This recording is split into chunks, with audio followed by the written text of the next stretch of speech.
right? So for 29, the key here, right? This is a tough one because maybe we didn't use iron HCl. Maybe we used, I think I used like nickel, or I used, what metal do we use? We used something different. We might not have used iron to do that reduction there. Maybe we use palladium or platinum to do that reduction of NO2. But if you see copper bromide, you've only used copper bromide reagent one time for one thing all semester, right? And when you use the copper bromide for, right, so if you recognize this, hopefully you remember the copper bromide was when I had this N2 leaving group. And it was a way for me to replace this with Br minus. So the key to this problem, more than anything else, is recognizing these reagents. So how do you do that? You need to go back and look at all those reactions. Flashcards, like at the end of the units, right? Be able to recognize those reagents. Also, right? Well, the trap people will try. You'll get stuck in, right? 3 of the answers all have nitrogen still in them. 1 doesn't. That could be one thing to tell you something, right? The other problem with B, if we did a majority of people picking B doesn't make sense actually at all. Because where is the bromine being added to? What position on the ring is that? What's the best activator on that ring? Nitrogen or methyl? Nitrogen. That's the best activator. Where do activators direct? Ortho and para. Where's the Br right here? Meta. So that doesn't make any sense either. I could maybe see C being an okay answer if you're confused, right? But the key is recognizing this, right? And then again, the question here is, did you remember electrophilic aromatic substitution? You needed a super electrophiles. If you wanted to add a bromine, right, you needed a super electrophiles. Remember, you need FeBr3 and Br2 to make that react? So the other answer is, right, all talking about electrophilic aromatic substitution. If you don't recognize those reagents, you've got to recognize reagents. Recognize reagents. It's a tough one, for sure. So number 66, what's this question about? What's the concept? What's this question about? What's the reaction? What's the concept this about? It's a Diels-Alder question, right? It's a Diels-Alder question. Absolutely. It's a Diels-Alder question. So we remember, what do we remember the Diels-Alder? What do we remember? It's diene and a dienophile. Remember that 4 plus 2, right? A diene. And then a 2 part was the dienophile. Right? Remember that? So remember 4 carbons coming together with 2 carbons. And they made a ring, right? And we made a ring. Do you remember what side was what? So what else happens in a Diels-Alder? What kind of bonds do we form? How many pi bonds do you form? 1 pi bond. And you find that 1 pi bond, that's the key to kind of seeing where the diene and dienophile are at. So which side in the final product has the pi bond? The diene or the dienophile? The diene, right? So I'm going to number this way. 1, 2, 3, 4, 5, 6. Right? Because the diene, we said, is the part with the 4.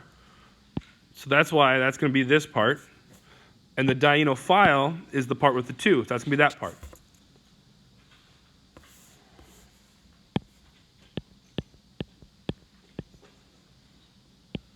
So hopefully you remember the dienophile, the diene starts with 2 pi bonds, right? A diene.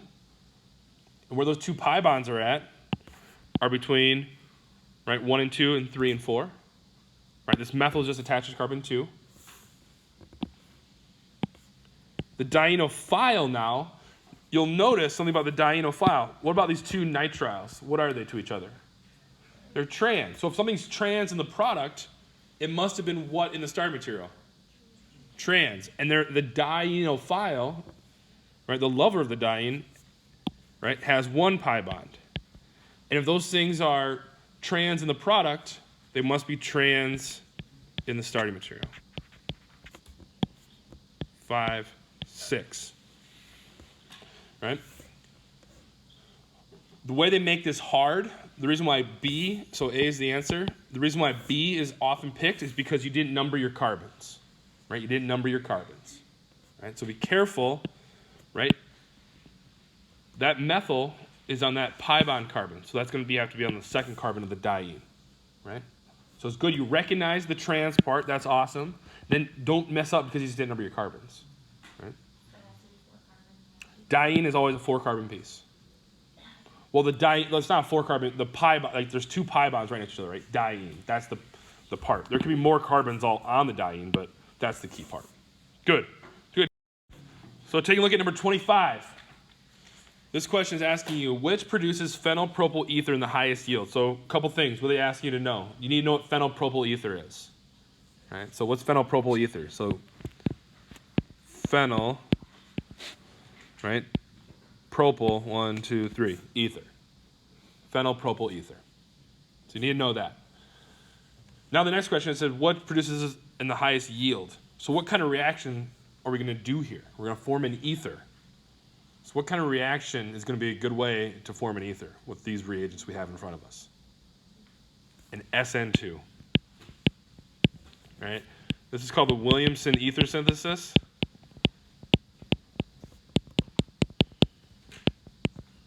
I don't think I called it that, but essentially is a way to make an ether. So what are you going to need to do? If you're going to do an SN2 reaction, what do you need? You need a good nucleophile, reactive nucleophile, which means what? A negative charge probably. And what else do you need? A good leaving group. And also remember with SN2, what's the hybridization state have to be to do an SN2 on the leaving group? What's the hybridization state have to be? sp3. Remember, you can't do SN2s on sp2 hybridized carbons, right? Whether it's an addition, right? We talked about that on carbonyls, right? We can't do SN2 reactions on sp2 hybridized carbons. So that automatically, if you remember this point right here, that automatically eliminates what? It automatically eliminates C and D, right? These are gone because that's sp2 and that's sp2. Immediately eliminated, right?